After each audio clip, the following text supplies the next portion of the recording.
तो रेबीज का सीरम भी लगेगा और क्या होगा, 5 इंजेक्शन लगेंगे।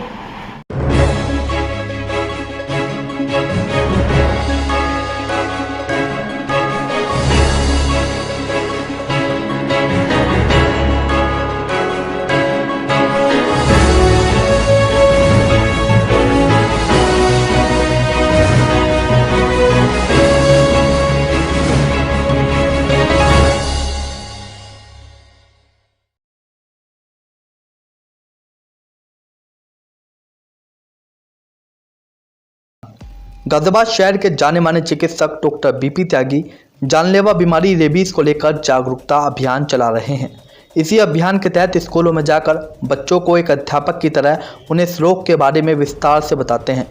कुत्तों, बंदरों आदि के काटने में क्या उपचार करना चाहिए, इंजेक्शन लगवाने और मरीज की देखभाल क्यों करनी चाहिए आदि बातों को बच्चों को डॉक्टर बीपी त्यागी समझाते हैं।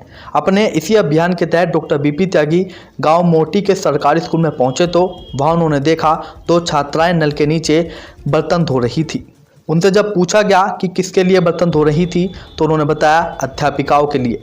डॉक्टर बीपी त्यागी कहते हैं, एक तरफ प्रधानमंत्री नरेंद्र मोदी बेटी बचाओ बेटी पढ़ाओ का नारा देते हैं तो दूसरी तरफ सरकारी स्कूल की अध्यापिका बेटियों से झूठे बर्तन साफ करा रही हैं।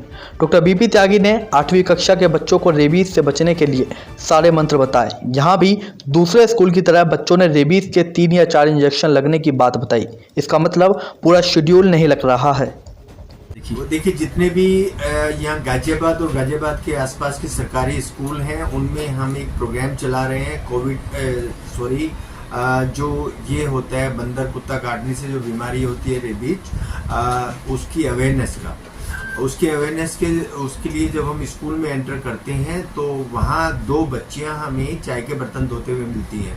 जो बच्चियाँ हैं उनसे हमने पूछा कि किसके लिए चाय के बर्तन धो रही हो, तो उनका जवाब था अध्यापिका के लिए। और वो फिर उसके बाद जो बच्चियाँ हैं सहम गई और वो अध्यापिका ने देखा कि कोई आया है उनसे मिलने तो उनको बुला लिया गया तुरंत। फिर हमने अपना जो रेबीज अवेयरनेस प्रोग्राम है वो 8वीं क्लास में किया। लेकिन जानने वाली बात ये है कि क्या जो सरकारी स्कूल में जो टीचर्स हैं उनको बेटियों को पढ़ाने के लिए रखा गया है या उनसे चाय के बर्तन धुलवाने के लिए रखा गया है। तो बेटी पढ़ाओ वाला जो नारा है माननीय मोदी जी का, उस पर बिल्कुल ये पानी फेरता हुआ नजर आ रहा है ये सीन।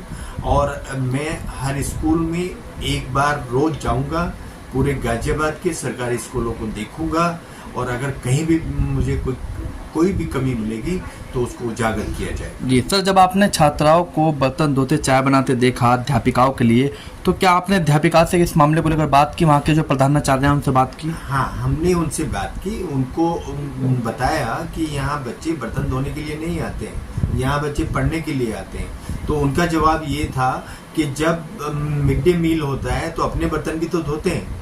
फिर उनको हमने करेक्ट किया, मगर अपने बर्तन धोना अलग बात है खाना खाने के बाद, लेकिन आपके चाय के बर्तन वो नहीं धो सकते। ये जो आप उनसे करा रहे हैं गलत है। लेकिन वो जो वहाँ HM थे वो मेल थे और जो अध्यापिका थी वो फीमेल थी।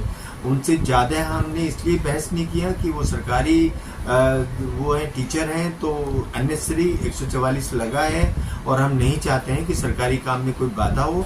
लेकिन सत्य ये था कि उनका जो बर्ताव था वो हमारे साथ अच्छा नहीं था।